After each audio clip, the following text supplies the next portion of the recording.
할렐루야. 오늘 2부 예배 오신 여러분 모두를 주의 이름으로 축복하고 환영합니다. 우리 옆에 있는 분들과 함께 인사 나눕니다. 사랑합니다. 축복합니다. 사랑합니다. 축복합니다. 아멘. 우리는 지난 8주 동안 사사들의 이야기를 묵상했습니다. 사사기서 안에 등장하는 사사 6명, 그리고 사사기서 밖에 등장하는 2명을 더해서 총 8명의 사사를 묵상했습니다. 이스라엘의 첫 사사였었던 오니엘부터 시작해서 소심한 성격의 여룻바알 기드온, 왼손잡이였었던 에훗, 여사사 드보라, 비운의 사사였었던 입다, 그리고 자신의 힘만을 믿고 행동하다가 마지막 진심으로 회개하고 돌아왔었던 나실인 삼손, 그리고 이제 마지막 사사시대 말기에 사역했었던 엘리와 사무엘에게 이르기까지 흥미진진한 사사들의 행적들을 살펴봤습니다. 우리가 사사기를 읽다 보면 마치 소지와 삼국지 속에 등장하는 다양한 캐릭터들을 만나는 것 같은 그런 느낌을 받기도 합니다. 사사들의 이야기를 마치고 이제 우리 성도들과 어떤 말씀을 함께 또 나눌까 이렇게 생각하다가 우선 창세기 속에 등장하는 주요 인물이었었던 믿음의 조상 아브라함부터 시작해서 이삭, 야곱, 요셉에 이르는 족장들의 이야기를 이번에는 함께 나눠보면 좋겠다라고 하는 생각을 가졌어요. 그간에는 사사들의 이야기를 봤다면 이제부터는 족장들의 이야기를 보는 겁니다. 물론 아브라함 이전에 족장들도 있었어요. 홍수 이전 아담에서 노아에 이르기까지 족장들의 계보가 계속해서 존재합니다. 창세기 5장에 보면 창세기 5장 1절에서 5절까지는 아담에서 셋까지, 또 5장 6절에서 27절까지는 셋에서 라멕까지, 그리고 5장 28절 이후에 라멕에서 노아까지의 계보를 기록하고 있어요. 그런데 오늘 제가 여러분하고 아브라함으로부터 시작되는 이 족장들의 이야기를 나누려고 하는 이유는 간단합니다.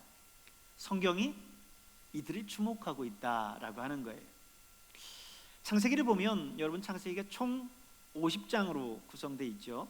그런데 앞서 이제 아담으로부터 시작되는 모든 이야기는 그 엄청난 시간임에도 불구하고 11장으로 마무리가 되고 아브라함, 이삭, 야곱, 요셉에 이르는 이 4대에 걸친 족장들의 이야기가 12장부터 50장까지 장장 창세기의 5분의 4에 해당하는 분량이 나옵니다.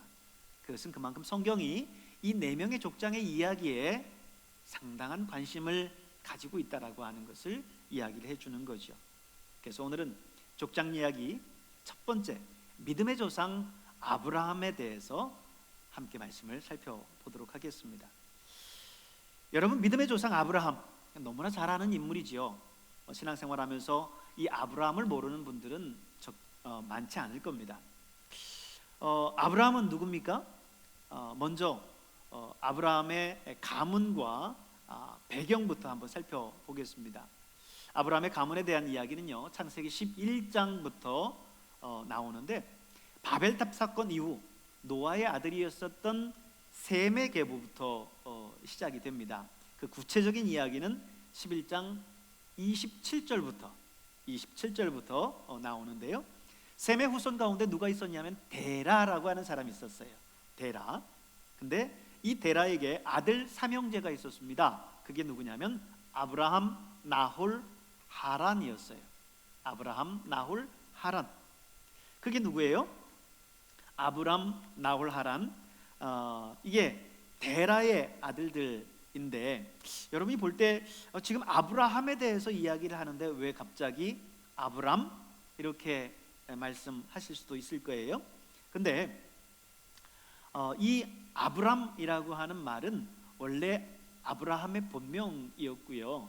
아브라함이라고 하는 말은 아브람이 99세 때에 하나님께서 아브라함에게 이후에 수많은 그의 후손들을 줄 거고 또 그를 통해서 수많은 열왕 민족들이 날 것이다라고 하는 약속의 말씀을 주시면서 아브라함에게 아브라함이라고 하는 이름을 주세요. 자, 17장 5절에 있는 말씀, 창세기 17장 5절에 있는 말씀을 보세요. 하나님께서 이렇게 말씀하시죠. 이제후로는 내 이름을 아브람이라 하지 아니하고 아브라함이라고 하리니 이는 내가 너를 여러 민족의 아버지가 되게 하려 함이니라. 데라의 아들이었었던 아브람, 이 아브람이 이제 하나님께서 아브라함이라고 이름을 바꿔 주셨어요. 근데 이 아브람은 이제 이후 사라와 결혼을 하고요, 또 나홀은 밀가라고 하는 여인하고 결혼을 하고요, 그리고 하란은 누구하고 결혼했다는 얘기가 없어요. 다만 이제 그의 아들과 딸에 대해서 이야기하는데, 하란은 롯이라고 하는 아들과 그리고 밀가, 이스가라고 하는 딸을 가지고 있었어요. 그래서 지금 오늘 이 이야기 속에 보면 데라의 아들들 아브람, 나홀, 하란. 근데 이 하란의 아들이 롯이에요. 그렇다면 아브람과 롯과의 친척 관계는 어떻게 되는 겁니까? 삼촌이죠. 삼촌. 촌수로 말하면 삼촌인 거예요. 그런데 안타깝게도 창세기 11장 28절에 가면 이 롯의 아버지 하란이 일찍 세상을 떠나요. 그의 아버지 데라보다도 먼저 세상을 떠납니다. 그러다 보니까 이 하란의 아들이었었던 롯은 할아버지 데라 그리고 큰아버지 아브라함과 함께 자라게 됩니다. 그런데 그러다가 할아버지 데라마저도 하란 땅에서 205세의 일기로 세상을 떠나요. 이제 그때부터는 이제 온전히 롯은 이 큰아버지 아브라함과 함께 생활을 해야만 됐어요. 그래서 창세기 12장 5절에 보면요, 오늘 본문의 마지막 절이죠. 아브라함이 가나안 땅에 들어갔을 때 롯은 누구와 함께 있어요? 지금 아브라함과 함께 있어요. 5절을 보세요. 아브라함이 그의 아내 사레와 조카 롯과 하란에서 모은 모든 소유와 얻은 사람들을 이끌고 가나안 땅으로 가려고 떠나서 마침내 가나안 땅에 들어갔더라. 지금 아브라함이 롯을 데리고 가나안 땅에 이제 들어간 거죠. 창세기 13장 1절에도 보면 이제 아브라함이 애굽에서 나올 때에도 또 롯이 어디 있나 보세요. 13장 1절에 보면 아브라함이 애굽에서 나올새 그와 그 아내와 모든 소유며 롯도 함께하여 남방으로 올라가니, 이렇게 지금 기록하고 있습니다. 지금 아브라함이 있는 곳에는 여지없이 롯도 함께 있어요. 그 말은 지금 아브라함이 롯을, 이제 조카 롯을 늘 건사하고 데리고 다니고 있다라고 하는 거예요. 그래서 아브라함이 그 거처를 자주 옮겨요.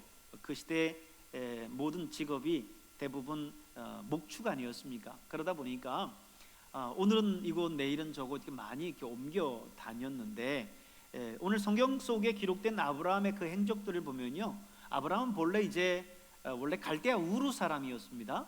그런데 갈대아 우르에서 하란으로, 또 하란에서 가나안으로, 또 가나안에서 애굽으로, 애굽에서 또 가나안 남방으로, 가나안 남방에서 베델로 계속해서 옮겨 다니는데, 아브라함은 그때마다 이 조카 롯을 함께 데리고 다녀요. 그런데 참 사람이 이렇게 가까이 있다 보면, 공유하는 시간이 많다 보면 항상 문제가 생겨요. 아브라함과 롯 사이에도 여지없이 문제가 생겼습니다. 아브라함 일행은 그동안 하나님의 축복 가운데 경제적으로 많이 부유해졌어요. 그래서 거느리는 식솔도 많아지고 가축들도 많아졌습니다. 그런 상황에서 애굽에서 다시 베델로 돌아왔어요. 그러다 보니까 이 아브라함의 가축을 관리하는 목자들과 롯의 가축을 관리하는 목자들 사이에서 이렇게 다툼이 있었던 거예요. 왜냐하면 아브라함 일행이 이 베델에서 애굽으로 처음 내려갈 때에는요, 왜 내려갔냐면 이 베델에 심한 기근이 있어서 지금 애굽으로 내려갔었거든요. 근데 애굽에서 다시 베델로 돌아왔으나 아직 그 기근의 영향에서 완전히 회복되지 못했어요. 그 말은 목초지가 풍부하지 못했다라고 하는 겁니다. 그러다 보니까 이 아브라함의 가축을 관리하는 목자들, 그리고 롯의 가축을 관리하는 목자들, 서로 자기 양들에게 풀을 많이 뜯기려고 하다 보니까 목초지를 놓고 계속 다투게 되는 거예요. 7절에 보면 성경은 아브라함과 롯의 목자들이 목초지를 놓고 다퉜다라고 하는 그 이야기를 하면서 또 갑자기 어떤 내용도 이야기하냐면 가나안 사람과 브리스 사람도 그 땅에 거했다라고 하는 말씀을 또 소개하고 있어요. 이 말은 지금 아브라함의 목자들, 롯의 목자들, 그리고 가나안 사람, 브리스 사람 다 이 제한된 목초지에서 서로 지금 목양하느라고 서로 다투고 있는 그런 상황인 거예요. 그러다 보니 이 목초지가 턱없이 부족할 수밖에 없는 거지요. 그래서 서로 목자들 사이에 다투는 일들이 빈번해졌어요. 이때 아브라함은 다른 가나안 사람이나 브리스 사람들과 이걸 가지고 다투는 일들은 그럴 수 있다 치지만 지금 내 식구인 조카 롯과 이 일을 가지고 다투는 일이 옳지 않다라고 생각을 한 거죠. 그래서 이제 롯도 많이 성장했고, 그리고 또 그의 모든 양들도 재산도 많아졌으니까 이제 롯을 이제 분가시켜 줘야 되겠다, 이렇게 생각을 했습니다. 그런데 문제는 이제 이 분가시켜 줄 때 이 목초지를 어디로 선택해서 나눠줄 거냐, 이제 이런 부분들이 문제가 될 거예요. 근데 그 분가의 문제, 선택의 문제에서 볼 때, 야, 역시 아브라함은 믿음의 조상이구나 라고 하는 것을 여기서 발견해요. 왜냐하면 일반적인 그런 상식선상에서 생각을 해본다면 아브라함이 롯에게 어떻게 얘기할 수 있을까요? 야, 롯아, 그동안 내가 아버지 없는 너를 지금껏 보호하면서 건사해서 키웠는데 이제 너의 양들도 많아졌고 목자들도 많았으니까 이제 분가해서 떠나는 게 좋겠다. 그렇지만 여기 목초지는 내가 그동안 터를 닦고 지금 왔었던 땅이니까 이제 네가 다른 곳으로 가서 이제 개척을 해서 그곳에서 살아라, 이렇게 말할 수 있겠죠. 또 이렇게 말할 수도 있을 겁니다. 야, 롯아, 그리고 특히 네가 갈 때 저 요단들과 소알까지 그 땅은 특별히 거기는 안 된다. 왜냐하면 거기는 내가 특별히 아끼는 땅이고 내가 이미 찜해 놓은 곳이야. 내가 정말 그곳을 위해서 열심히 투자해서 놨던 곳이야. 이렇게 말할 수 있을 겁니다. 사실 롯의 입장에서도 아무리 생각해봐도 어릴 적 부모님 잃고 자기가 의지할 데 없는데 삼촌 의지하고 여기까지 왔고, 삼촌 때문에 지금껏 이렇게 자기 가산도 커졌어요. 그러니 이제 삼촌을 떠나는 이 마당에 삼촌 거 더 얼만큼 뺏어가는 게 문제가 아니라 자기 있는 거 삼촌한테 들여가면서 삼촌 그동안 나 키워줘서 고맙습니다 하는 게 사실은 더 맞는 말이겠지요. 근데 아브라함은 그렇게 하지 않아요. 아브라함은 롯에게 모든 선택권을 다 줍니다. 창세기 13장 9절의 말씀을 보면요, 아브라함이 어떻게 말해요? 네 앞에 온 땅에 있지 아니하냐? 나를 떠나라. 네가 좌하면 나는 우할 거고 네가 우하면 나는 좌할 거다. 응? 네가 선택하는 그곳에 너한테 먼저 선택권을 줄 거고 네가 그곳 선택하면 나는 다른 곳을 선택할 거다. 야, 참 이거는 대단한 거죠. 그리고 또 어떻게 생각하면 아브라함의 자신감이에요. 뭐냐? 나는 어딜 가든지 하나님이 나와 함께 하신다고 한다면 그곳이 곧 푸른 초장이고 쉴 만한 물가다. 하나님이 함께 하시면 아무리 척박한 땅이라 할지라도 그곳은 에덴 동산과 같이 될 거다. 이 믿음이 아브라함에게 있었어요. 자신이 갈대아 우르를 떠나서 하란을 거쳐서 자기의 친척들 아비집을 떠나서 올 때 그간 살아온 모든 세월 동안 하나님이 나를 붙들어 주시고 인도해 주셔서 지금껏 이렇게 큰 가문을 이뤘는데 내가 어디 간들 하나님이 나와 함께 해주신다면 그곳에 성공하지 않을 수 있겠느냐, 이 자신감이 있었던 거지요.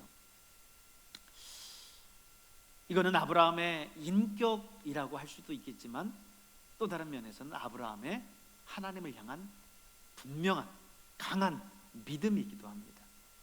창세기 12장을 보면 하나님께서 하란에서 아브라함을 부르시죠. 그때 아브라함의 아버지 데라가 하란에서 세상을 떠났을 때입니다.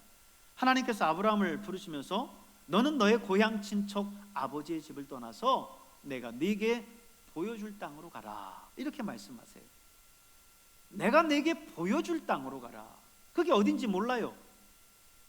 하나님이 말씀하실 것을 믿고 떠나는 겁니다. 하나님의 그 부르심 앞에서 아브라함은 믿음으로 발걸음을 뗐어요. 여러분, 이것이 믿음입니다. 이게 아브라함을 믿음의 조상이라고 우리가 부르는 이유이기도 해요.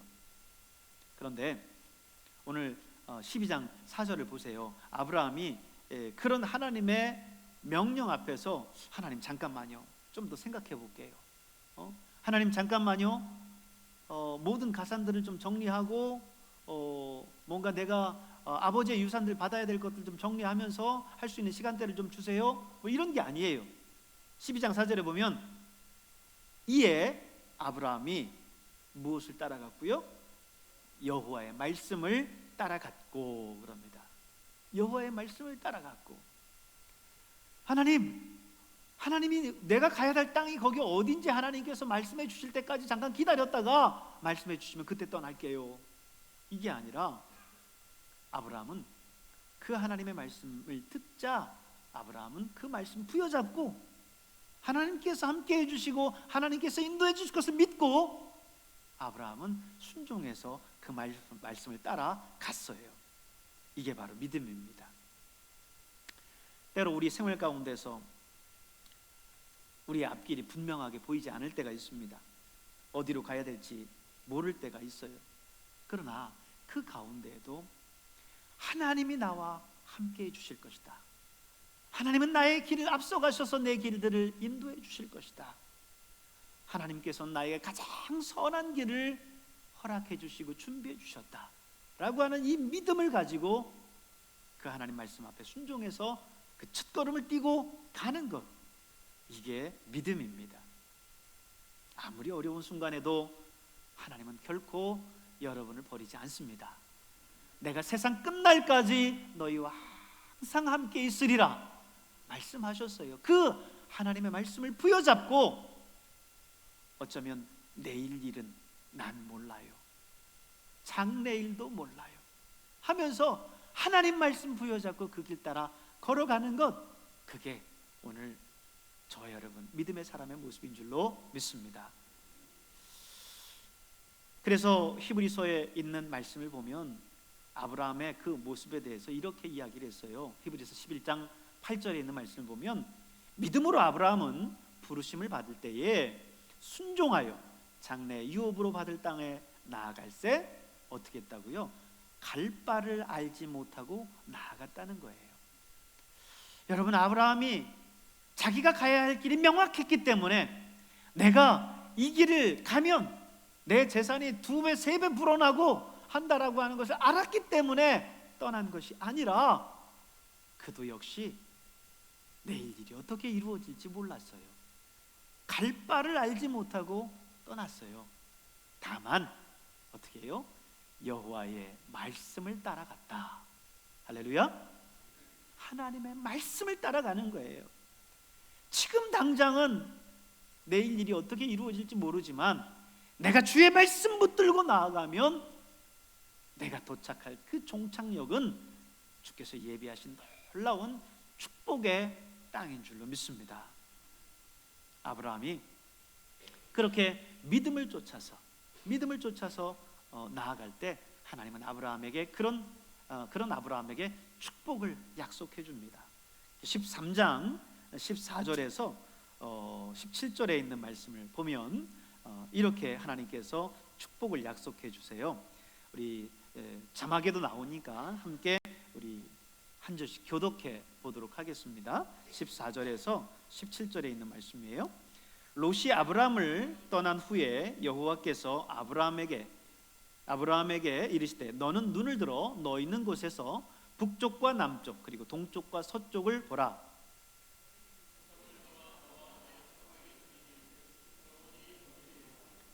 내가 내 자손이 땅에 티끌 같게 하리니 사람이 땅에 티끌을 능히 셀 수 있을진데 내 자손도 세리라.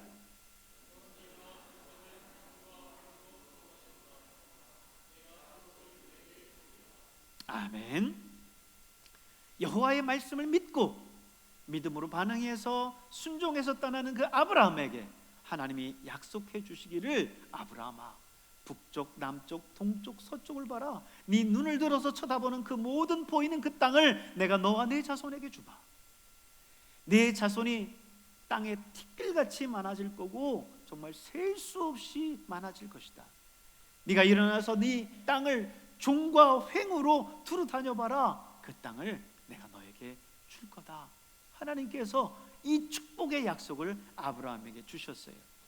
아브라함은 이 약속의 말씀을 부여잡고 지금 당장은 그 길이 험난한 길일지 몰라도 하나님 말씀 앞에 순종하면서 그 길을 걸어갔습니다.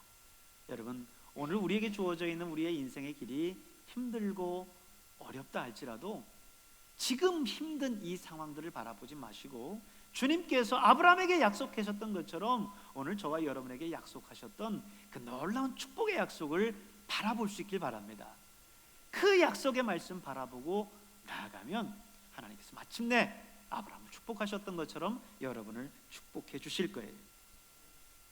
한편 목자들 사이의 다툼으로 인해서 아브라함을 떠났었던 조카 롯은 요단 동편을 택했어요. 그리고 동쪽으로 옮겨갔습니다. 창세기 13장 11절에 보니까 그러므로 롯이 요단 온 들을 택하고 동으로 옮기니 그들이 서로 떠난지라. 이렇게 롯은 요단 동편을 택해서 그쪽 동쪽으로 옮겨갔습니다. 왜냐하면 롯이 요단 동편을 보니까 그 땅이 여호와의 동산 같고 애굽 땅 같았다 그랬어요. 여호와의 동산 같고 애굽 땅 같았다. 여호와의 동산이라는 것이 뭐예요? 어디겠어요? 에덴 동산 같더라는 거예요. 정말 풍요로운 땅 에덴 동산 같더라는 거죠. 그리고 애굽 같았다라고 하는 것은 정말 삼각주가 있는 정말 젖과 꿀이 흐르는 그 풍요로운 그런 땅이다 이렇게 보였던 것이요. 그냥 그렇게 보인 게 아니라 사실이 그랬어요. 그런데 욥이 간과했던 것이 있습니다. 그 땅에 겉으로 보이는 모습은 그랬는데 그 땅의 영적인 상태는 아주 피폐했어요. 성경은 그 땅의 그 모습을 이렇게 표현합니다. 13장 12절의 말씀을 보니까 소돔 사람은 악하여 여호와 앞에 큰 죄인이었더라. 지금 롯이 택해서 간 그 땅은 소돔과 고모라 땅이 있는 그 땅이었어요. 겉으로 볼 때는 화려했는데 영적으로는 피폐했고 여호와 앞에 큰 죄인이었고 악행을 행하는 곳들이었다라고 하는 거죠. 그러나 오늘 롯은 그 영적인 것을 보지 못한 채 겉모습만을 봤습니다. 결국 14장에 넘어가면 그 땅은 신할 왕을 비롯한 연합국과의 전쟁에 휘말려서 이제 롯은 자신의 재물과 모든 것을 뺏기고 포로 신세가 돼서 끌려갑니다. 결국 이제 영적인 그런 부분들을 간과한 채 겉에 보이는 그 화려함만을 추구했었던 결과를 이제 롯이 맞이하게 되는 거죠. 그런데 그의 삼촌이었었던 이 아브라함은 그런 롯을 쫓아가서 도와줘요. 야, 참 먼저 선택하라고 했더니만은 어떻게 냉큼 그 좋은 데만 알짜배기만 딱 선택해서 그렇게 가냐? 참 얄밉다. 그리고는 그곳에서 그렇게 전쟁에 휘말려서 포로로 끌려갔으니 난 모른다. 네가 네 앞길 이제는 개척해서 가야지. 그렇게 할 법도 한데 아브라함은 자신의 집에서 길리웠었던 군사 318명을 데리고요, 이 롯을 구하기 위해서 단까지 밤을 타서 추격을 해요. 그리고 거기서 그들과 싸워서 롯과 재물과 부녀와 모든 친척들 다 찾아옵니다. 역시 아브라함이에요. 그런데 그 아브라함이 이 전쟁에서 전투에서 싸워서 승리를 하고 이제 모든 전리품들을 취해서 오는 길에 거기에서 살렘 왕 멜기세덱을 만납니다. 그는 지극히 높으신 하나님의 제사장이다 라고 성경이 표현하고 있는데, 그가 아브라함을 만났어요. 그리고는 그 아브라함을 축복합니다. 천지의 주제시요 지극히 높으신 하나님이요 아브라함에게 복을 주옵소서 하면서 아브라함을 축복해요. 그러자 아브라함이 자기가 취한 그 전리품에서 10분의 1을 구별을 해서 이 멜기세덱에게 주어요. 14장 20절에 보면 너희 대적을 내 손에 붙이신 지극히 높으신 하나님을 찬송할지로다. 멜기세덱이 이렇게 말하면서 아브라함을 축복하자 아브라함이 그 얻은 것에서 10분의 1을 멜기세덱에게 주었더라. 이렇게 기록합니다. 여러분, 이 멜기세덱은 참 베일에 감추인 인물입니다. 지금 히브리서에서 설명하는 설명을 보면 더욱더 그래요. 히브리서 7장 1절에서 3절에 있는 말씀을 보면 제가 한번 쭉 읽어 드릴 테니까 여러분 자막을 보면서 한번 보세요. 이 멜기세덱은 살렘 왕이요 지극히 높으신 하나님의 제사장이라 여러 왕을 쳐서 죽이고 돌아오는 아브라함을 만나 복을 빈 자라. 아브라함이 모든 것의 10분의 1을 그에게 나누어 주니라. 그 이름을 해석하면 먼저는 의의 왕이요 그 다음은 살렘 왕이니 평강의 왕이요. 여기까지는 구약에서 소개했었던 멜기세덱에 대한 그런 정보와 비슷합니다. 그런데 이제 3절 이하에서 설명하고 있는 그 내용들을 보면 이 멜기세덱이 누구를 지칭하는 건지에 대한 부분들을 유추할 수 있어요. 3절에 아버지도 없고 어머니도 없고 족보도 없고 시작한 날도 없고 생명의 끝도 없어 하나님의 아들과 닮아서 항상 제사장으로 있느니라. 이 멜기세덱에 대해서 소개하면서 이 멜기세덱의 신비함을 좀 보여주고 있어요. 사람이 아버지 어머니가 없는 사람이 어디 있어요? 시작과 끝이 없는 사람이 어디 있습니까? 그런데 아버지도 없고 어머니도 없고 족보도 없고 시작한 날도 없고 생명의 끝도 없다. 하나님의 아들과 닮아서 항상 제사장으로 있다. 이렇게 얘기했습니다. 그래서 성서학자들은 이 멜기세덱이 우리의 영원한 대제사장 되신 예수 그리스도를 예표하고 있다. 이렇게 해석하고 있습니다. 어쨌든 이 아브라함이 이 멜기세덱에 자기가 취한 그 전리품의 11조를 이제 드리죠. 그런데 이 행위는 아브라함이 하나님의 절대 주권을 인정하고 있음을 말하는 거고요. 또 멜기세덱의 축복 선언에 대해서 감사를 표현하는 행위예요. 아까 멜기세덱이 누구라고 했어요? 지극히 높으신 하나님의 제사장이다 그랬죠. 그가 아브라함을 축복하는 축복을 받고 아브라함이 10분의 1을 떼서 그에게 드린 것은 하나님을 경외하는 모습인 거예요. 하나님을 인정하는 그런 모습인 거예요. 그리고 자신을 축복하는 그 멜기세덱에 대한 감사의 표현이기도 하지요. 그런데 여러분, 11조라고 하는 것이 율법에 명시된 것은 언제 됐습니까? 모세 때죠. 이스라엘 백성들이 출애굽하고 광야를 지나서 시내산에 이르렀을 때에 시내산에서 하나님께 율법을 받는데 그때 11조에 대한 내용들이 이제 거기에 명시되지요. 그런데 그 11조의 내용이 벌써 지금 이 아브라함 시대 때에도 지금 있었음을 지금 이야기를 하고 있는 겁니다. 그래서 오늘 이 아브라함이 11조를 멜기세덱에게 드린 것, 그래서 하나님의 절대 주권, 모든 것이 하나님으로부터 말미암았다라고 하는 것을 인정하는 그의 믿음의 행위예요. 그리고 또 감사의 표현이고요. 오늘 우리가 드리는 그런 11조에 대해서도 동일하게 우리가 그 의미들을 생각해 볼 필요가 있을 것 같아요. 11조라고 하는 것이 뭡니까? 우리는 우리의 수입의 10분의 1을 떼서 드리는 것이 11조, 이거는 하나님의 것이다, 이렇게 생각하고 드리죠. 그런데 반대로 10분의 1 하나님의 것을 떼어 드렸으니까 10분의 9는 이제는 내 것이다 생각하는 경향으로 또 치우칠 수 있어요. 그러나 11조의 의미는 그게 아닙니다. 11조의 의미는 그 모든 것이, 내 수입의 모든 것이 다 하나님 거예요. 하나님으로부터 말미암았다라는 거죠. 시간도, 물질도, 건강도, 생명도, 자녀도, 부모도 다 하나님이 주셨다고 하는 거예요. 여러분, 그 모든 것들이 다 내 곁에 풍족하게 있을 때에는 그것이 하나님으로부터 말미암았다라고 하는 사실을 모를 때가 있어요. 물질이 내게 많이 있을 때, 풍성하게 있을 때는 이 물질이 하나님께서 내게 주신 거구나라는 걸 모를 때가 많아요.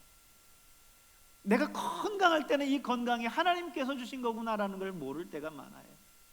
내 자녀, 내 부모가 내 곁에 있을 때, 그때는 하나님이 그들을 내게 주신 거구나라는 걸 모를 때가 많아요. 그런데 정말 건강 잃고 생명 잃고 나의 소중한 가족들이 나를 떠나고, 그리고 내 물질이 쪼들릴 때, 그때 비로소 이 모든 것이 하나님으로부터 말미암았던 것이었구나 라는 것을 비로소 깨닫게 됩니다.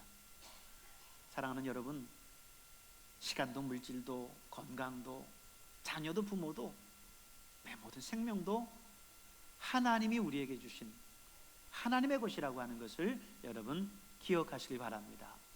그래서 10분의 1을 떼서 하나님 앞에 11조로 드리는 것은, 하나님, 이 10분의 1은 하나님 것입니다가 아니라 내 모든 것은 다 하나님으로부터 말미암았습니다라는 것을 인정하면서 그 표로 드리는 게 10분의 1, 11조예요. 여러분, 우리가 하나님 앞에 신앙생활하면서 11조를 드리지만 이 11조의 의미를 우리가 분명하게 알고 하나님 앞에 살아야 될 줄로 믿습니다.